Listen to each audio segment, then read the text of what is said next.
Hi, I'm Tim. Welcome to Watchbox, and thanks for logging on. If you love this watch, email me, tmosso@thewatchbox.com. It's in the description below. It is your purchase and pricing email question line for buying this or any watch you see on any Watchbox platform. Please reach out to me directly. Email tmosso@thewatchbox.com for purchase and pricing details. Today, we are discussing a special edition, not a limited, but a special edition launched by Breitling in 2019. This is the Breitling Superocean 44 Outerknown, a timepiece that is dedicated to marine conservation that starts with the strap and continues through the entire theme of the watch. So it was created along with Outerknown, which is a clothing and accessories brand created by Breitling ambassador and surfer Kelly Slater, so you know where this watch is coming from. It is part of the Superocean series, so a dive watch, 44 millimeters in diameter in stainless steel. Because it has a NATO-style strap made from recycled ocean nylon, if you measure it with the strap, it's 17 millimeters thick. Take it off, put it on a normal strap, and the case alone is 14.5 millimeters thick. Lug tip to lug tip, it is 52.6 millimeters with a 22 millimeter spacing between the lugs. We'll throw it on my wrist. My wrist is 16 centimeters in circumference. I'll do my best to demonstrate. NATOs can be difficult to demonstrate without properly strapping them down, but this one's actually pretty supple and easy to wrangle. As you can see, the watch sits proud of the wrist, more so because it's got a strap along its case back, but it's fairly easy to wear, and I would say if your wrist is as small as 15 centimeters circumference, you could wear this. Any smaller than that, and the lugs are going to be over the edge, you're going to want a smaller Superocean, but my 16 centimeter circumference wrist feels quite at ease wearing this watch. That said, it's not thin. Taking a quick look at the strap, this is part of the selling point.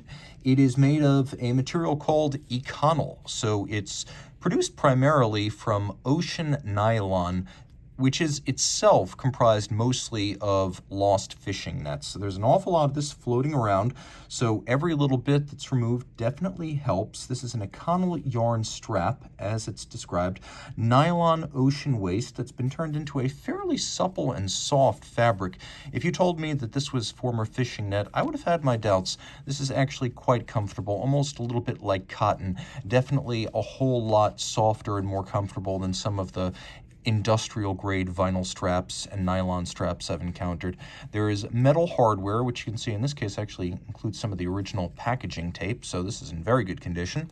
We have a buckle here, and you can see we have metal hardware. The nice thing about this is it doesn't use a conventional gooseneck crimping system like a normal NATO strap. It operates with conventional perforations and a pin buckle, so it's easy to set and reset. You can see that the watch has a couple of different green accents. There's an insert within the bezel, and then we have these relieved satinated metal indices and numerals on top.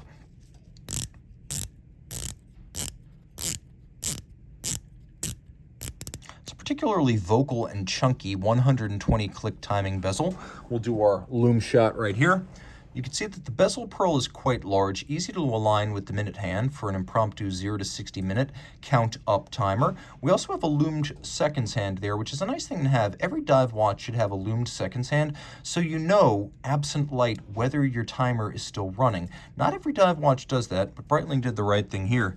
The watch does include a combination of satin and polish, which is in good taste, because if this whole thing were just high polish, it would be overpowering.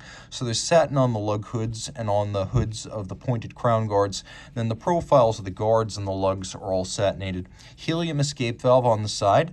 For you saturation divers, you know who you are. If you think helium might get into your watch, this will prevent the helium from blowing out your seals and sapphire when you are surfacing. On the reverse side, though you can't see it, it does have the Outerknown name and logo, so there is more to this watch than just the strap that ties it to the Outerknown edition. It is fully branded. We have here a dial of matte green that matches the green matte insert of the bezel, screw down crown, 1,000 meters water resistant. And on the dial, we have these lovely applique indices and numerals. They actually are, if you look carefully, they're raised, they're not applied. I'll show you how this actually works. If you look very carefully, you can see that they're actually raised from the dial base in the fashion of an applique, giving them that three-dimensional quality, but they are integral with the dial itself. And the dial has a lovely granular mat that perfectly matches the bezel insert, which I believe to be a type of polymer.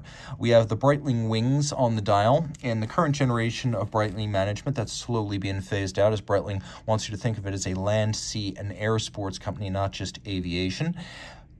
Inside the case, We have an ETA 28242 in COSC certified Swiss chronometer spec. It is a bidirectional automatic winder with a 38-hour power reserve, 25 joules, 4 hertz beat rate. It includes both stop seconds and a quick set date, so you can rapidly and easily set the watch. And it includes Breitling's signature captive bezel design. Now, they're not the only ones who use this, but they're definitely the largest manufacturer that does. You can see how the bezel is held in place using screws. That ensures that the bezel cannot accidentally be snapped off by sudden impact the way a Rolex or Omega snap-on bezel can be. It doesn't snap on, it can't be snapped off. It's very resilient and tough. Reach out to Team Mosso at thewatchbox.com for purchase and pricing details.